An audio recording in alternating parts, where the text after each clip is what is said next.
এই দেখুন, এটা একটা ভুট্টা ক্ষেত। তা এই ভুট্টা ক্ষেতে এরকম এই গাছের পাতা এটা মরে গেছে। দেখি এটা মনে হয় মাজরা পোকা লেগেছে, টানি। উফ উফ, আর উঠে আসলো। এই দেখুন, এই যে পোকাটা, এটা একটা মদ পাতায় ডিম পেড়ে গেছিলো, সেটা থেকে লার্ভা হয়েছে শুককিট, তারপর ওই ভিতরটা ফুটো করে ঢুকেছে। এই হচ্ছে কত বড় একটা পোকা দেখুন। এই এখানে বসে বসে গাছের যে কচি পাতা সুন্দর করে খাচ্ছে। এই পোকাটা না আবার করলে বুঝবেন না, দেখুন কত বড় পোকাটা। হ্যাঁ, এটা হচ্ছে এক্সটেম্পোরার অফ মেইজ, ভুট্টার এক্সটেম্পোরার।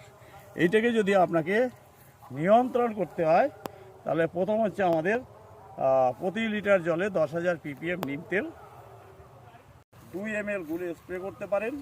আর একটা হচ্ছে নিমাস্ত্র তৈরি করে এটাকে নিয়ন্ত্রণ করতেন। নিমাস্ত্রটা কী জিনিস? 10 লিটার দ্রবণ তৈরি করার জন্য 200 গ্রাম কাঁচা টাটকা নিম পাতা নেবেন, সেটা ভালো করে মিক্সার মেশিনে বেটে নেবেন। আর তার সঙ্গে বেলডাঙ্গার যে ঝালওয়ালা শুকনো লঙ্কা, ওটা 20 গ্রাম নেবেন, ওটাও ভালো করে বেটে নেবেন, দিয়ে একটা পাত্রে যোগ করবেন। ওখানে 100 গ্রাম কাঁচা টাটকা গোবর দেবেন, আর 4 থেকে 5 গ্রাম বোরন দেবেন। দিয়ে 250 ml জল ওর মধ্যে দিয়ে 1 সপ্তাহ একটা জায়গায় রাখতে হবে। রেখে ওই আপনাকে ভালো করে এরকম কচলিয়ে যে নির্যাসটা পাবেন, হ্যাঁ, সেইটা আরও ওর সঙ্গে 1 লিটার জল যোগ করতে হবে। তাহলে 1 লিটার 250 আপনি একটা দ্রবণ পাবেন। সেইটার সঙ্গে আরও জল যোগ করে 10 লিটার দ্রবণ তৈরি করতে হবে। এটাকে নাম দেওয়া হয়েছে নিমাস্ত্র। এটা যদি স্প্রে করেন তাহলে কিন্তু এই মাজরা পোকাটা নিয়ন্ত্রণ হতে পারে। আর রাসায়নিক হিসাবে আপনি এটা দেবেন, যেটা হচ্ছে ফ্লুবেন্ডামাইট। বাজারে ট্যাকুমি বা ফেম নাও পাওয়া যায়। এটার ডোজ হচ্ছে, যদি ট্যাকুমি হয় প্রতি 5 লিটার জলে 1 গ্রাম, আর যদি ফেম হয় প্রতি 5 লিটার জলে 1 ml গুলে স্প্রে করতে হবে।